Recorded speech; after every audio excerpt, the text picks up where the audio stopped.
ଆଉ ଭାଇ ଭଲ ତ? ହଁ ଭାଇ ଭଲ ଅଛି। ଆଉ ଭାଇ ମୁଁ ଏଇ ବେବେ କମ୍ପାନୀରୁ ଆସିଥିଲି। ଆଉ ଥଣ୍ଡା କେତେ ଦେବି କୁହ? ପାଣି ବୋଟଲ କେତେ ଦେବି? ଦେଇ ଦେଉଛି ନହେଲେ ଥଣ୍ଡା 4 ପେଟି ଦେଇ ଦେଉଛି, ପାଣି ବୋଟଲ 2 ପେଟି ଦେଇ ଦେଉଛି। 10 ଟଙ୍କିଆ ଥଣ୍ଡା ଦେବି କେତେ? ଆଉ 20 ଟଙ୍କା କେତେ ଦେବି? ଚାଲିବ ନା ନାଇଁ? ଭାଇ ଥରେ ନେଇକି ଦେଖ, ଏତେ ଲୋକ ନେଉଛନ୍ତି ଦୁନିଆରେ ଆଡ଼େ। ନେବେନି ନା କିଏ ନୂଆ କମ୍ପାନୀଟା ଯେ। ଭାଇ ଥରେ ନେଇକି ଦେଖ ଜିନିଷଟା। ଏତେ ଏକା ଜିନିଷ ରଖିଦେବି ଲୋକ ଖାଇବେ ନା ନାଇଁ, ନହେଲେ ବେକାର ହେଇଯିବ, ଏକ୍ସପାୟରି ହେଇଯିବ। ତୁମେ ଗୋଟେ ଦୋକାନ ହେଇଛ, ତୁମର ଗୋଟେ କନଫିଡେଣ୍ଟ ଅଛି ନା ହୋ? ଆରେ ମୁଁ ତ କହୁଛି ମୁଁ ଜିନିଷ ଦେଉଛି, ଭଲ ଜିନିଷ ଦେଉଛି ତୁମକୁ, ଯେ ଜିନିଷଟା ଭଲସେ ବେପାର ହେବ, ଆରାମସେ ଲୋକ ଖାଉଛନ୍, 5ଟା ଲୋକ ବି ମାନେ ଚାରିଆଡ଼େ ଦୋକାନ ଘରେ ମାଗୁଛନ୍। ତୁମ ସେତିକିଟା କନଫିଡେଣ୍ଟ ନାହିଁ?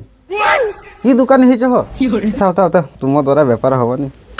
ତୁମ ନିଜର ଉପରେ ଗୋଟେ କନଫିଡେଣ୍ଟ ନାହିଁ, ତୁମେ କିଟା ବେପାର କରିବ? ବେକାର ବେକାର।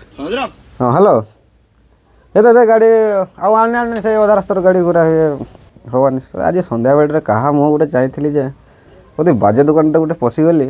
ଏ ଦୋକାନୀ ତା ତ ନିଜର ଗୋଟେ କନଫିଡେଣ୍ଟ ନାହିଁ। ଏ ଛାଡ଼, ମୋର ଏଇନା କନଫିଡେଣ୍ଟ ହଜିଗଲା, ମୋର ଦ୍ୱାରା ଆଉ ବେପାର ହେବନି। ଗାଡ଼ି ସେ ଗାଡ଼ି ଗୋଦାମରେ ଭର୍ତ୍ତି କରିଦିଅ, ହେବନି। ହଉ ହଉ ଠିକ୍।